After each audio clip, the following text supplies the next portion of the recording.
Baiklah, bismillahirrahmanirrahim. Assalamualaikum warahmatullahi wabarakatuh. Kami dari kelompok 7 Manajemen Pendidikan Luar Sekolah akan memaparkan hasil diskusi kami yang berjudul Pembuatan Keputusan dan Penyelesaian Masalah. Nah, saya akan menjelaskan dulu tentang apa itu pembuatan keputusan. Oke, jadi dari sudut pandang sempit, pembuatan keputusan adalah kegiatan pemilihan di antara berbagai alternatif yang berbeda. Dari sudut pandang yang luas adalah menggambarkan proses melalui serangkaian kegiatan yang dipilih sebagai penyelesaian suatu masalah tertentu. Nah, pembuatan keputusan merupakan keseluruhan proses pencapaian suatu keputusan dari identifikasi masalah awal melalui pengembangan dan penilaian alternatif sampai pada pemilihannya.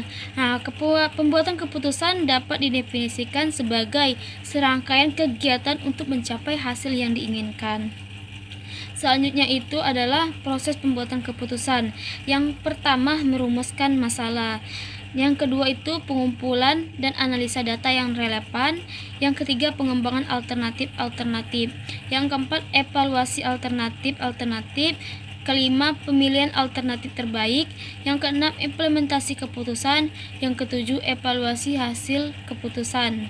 Nah, jadi di sini ada tahap-tahap yang harus dilakukan sebelum pengambilan keputusan, dan pada akhirnya adalah evaluasi, yang yaitu kita akan menggunakan keputusan mana yang baik yang akan diterapkan dalam suatu manajemen pendidikan ataupun pekerjaan yang diambil oleh suatu perusahaan atau manajer. Baiklah, saya akan membahas tipe-tipe keputusan. Jadi tipe-tipe keputusan ini terbagi dua. Yang pertama itu keputusan-keputusan yang diprogram. Keputusan-keputusan yang diprogram adalah keputusan yang dibuat menurut kebiasaan, aturan, atau prosedur. Yang kedua itu keputusan-keputusan yang tidak diprogram. Keputusan-keputusan yang tidak diprogram adalah keputusan yang berkenaan dengan masalah-masalah khusus, khas, atau tidak biasa. Suatu keputusan tidak diprogram, manakala keputusan tersebut baru dan tidak tersusun. Nah, selanjutnya kita akan membahas tentang keuntungan dan kerugian pembuatan keputusan. Pertama itu kita akan membahas tentang keuntungan. Jadi keuntungan pembuatan keputusan yang pertama itu suatu perhimpunan dan sejumlah pengetahuan yang dapat memberikan informasi dan pengalaman yang lebih banyak sebagaimana suka untuk mengambil keputusan. Yang kedua itu situasi dan masalah dilihat dari berbagai sudut pengetahuan dan pengalaman oleh setiap individu di dalam kelompok yang mempunyai berbagai keahlian. Yang ketiga itu didapatkannya suatu pengertian yang mendalam dalam mengambil tindakan dari berbagai alternatif berdasarkan pertimbangan rasional. Yang keempat, hasil akhir dari keputusan merupakan hasil bersama. Yang kelima, merupakan tempat pelatihan bagi anggota kelompok yang kurang memiliki pengalaman. Yang selanjutnya itu kita akan membahas tentang kekurangan atau kerugian dari pembuatan keputusan.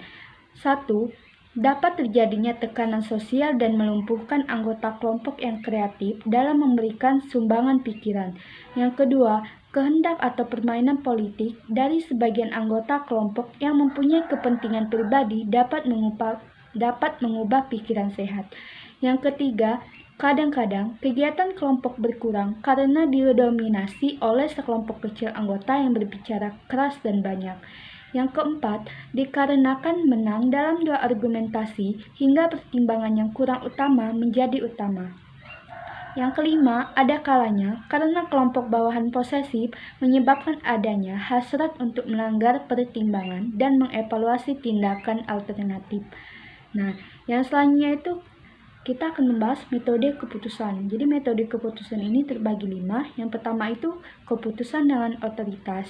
Suatu metode yang efisien jika pimpinan sidang atau rapat mendengarkan secara sesama gagasan anggotanya.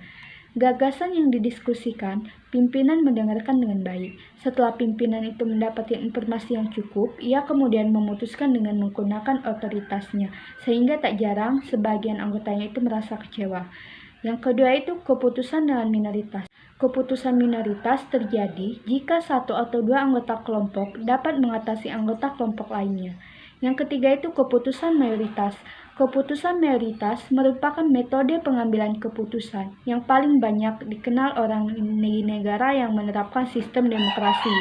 Keputusan diadakan dengan cara pemungutan suara. Suara terbanyak adalah pemenangnya. Yang keempat itu keputusan konsensus. Keputusan ini merupakan metode yang banyak menyita waktu karena memberikan kesempatan kepada semua anggota untuk berkonsensus. Keputusannya tidak selalu bulat karena memungkinkan ada sebagian anggota yang tidak setuju. Yang kelima itu keputusan bulat. Metode ini yang paling ideal tetapi sulit direalisasikan karena keputusan ini terjadi apabila semua anggota telah menyetujui keputusan yang akan diambil.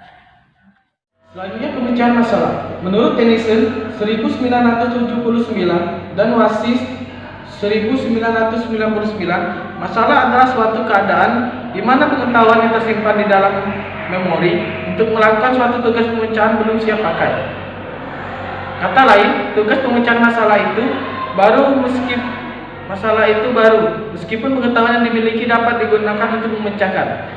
Disimpulkan juga bahwa masalah adalah suatu kesenjangan antara tujuan yang ingin diselesaikan dengan pengetahuan siap pakai yang dimiliki. Pengetahuan siap pakai adalah pengetahuan yang ada di dalam ingatan untuk segera dipakai untuk menyelesaikan masalah tanpa harus mengorganisasikan terlebih dahulu.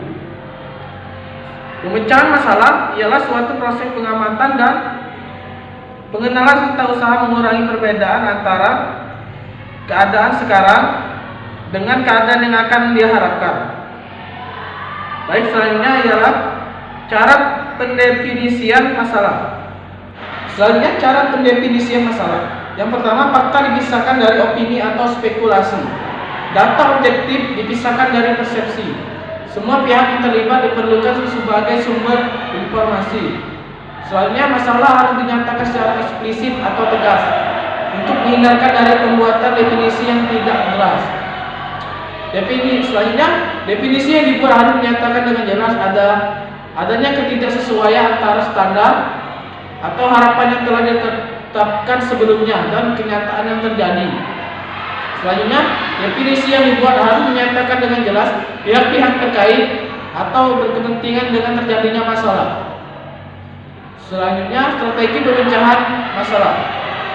Berdasarkan strategi, definisi dirumuskan dengan menggunakan kata strategi, jalan, tahap atau metode, dan memberikan ilustrasi tentang strategi yang ada di dalam literatur. Selanjutnya, berdasarkan keterampilan. Dalam kategori ini, definisi menggunakan kata skill atau keterampilan atau memberikan contoh keterampilan pemecahan masalah yang digunakan dalam literatur Funkhorst. Selanjutnya, landasan lainnya. Problem solving dalam kategori ini memiliki ciri definisi yang tepat. Ada contoh, teori dasar, dan pembendaharaan yang jelas. Tetapi dari hasil analisa, definisi itu tidak memenuhi kedua kategori di atas. Terima kasih. Baiklah, selanjutnya saya akan membahas tipe-tipe masalah dan pemecahannya. Jadi tipe-tipe masalah itu terbagi dua. Yang pertama itu permasalahan yang bersifat rutin dan referentif. Ada beberapa kelompok permasalahan sejenis yang relatif, rutin, setiap saat muncul kembali atau disebut juga dengan referentif. Untuk menghadapi permasalahan tersebut, harus dibuat semacam program atau sistem yang terdiri atas berbagai macam proses atau prosedur penanganan yang spesifik.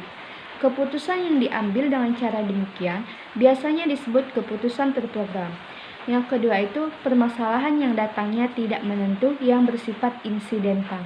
Untuk menghadapi permasalahan demikian, hanya akan mampu menentukan tata cara penanganan permasalahan yang sangat umum dan menunjuk manajemen yang memiliki otoritas.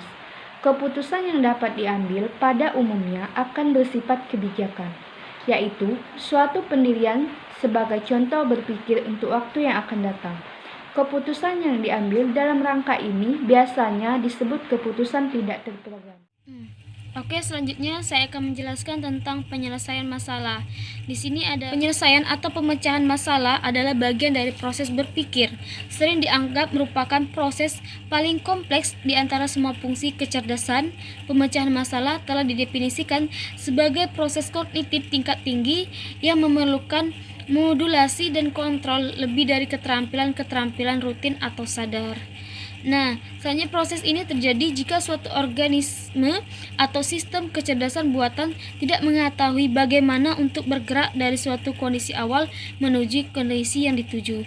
Jadi penyelesaian masalah ini adalah hal yang dianggap kompleks karena seseorang yang mampu menyelesaikan masalah itu adalah dianggap orang yang cerdas dan memiliki keterampilan-keterampilan yang tinggi. Sekian presentasi dari kelompok kami. Kami ucapkan terima kasih dan kami mohon maaf apabila ada kesalahan dan kekurangan dari presentasi kami. Kami akhiri. Wassalamualaikum warahmatullahi wabarakatuh.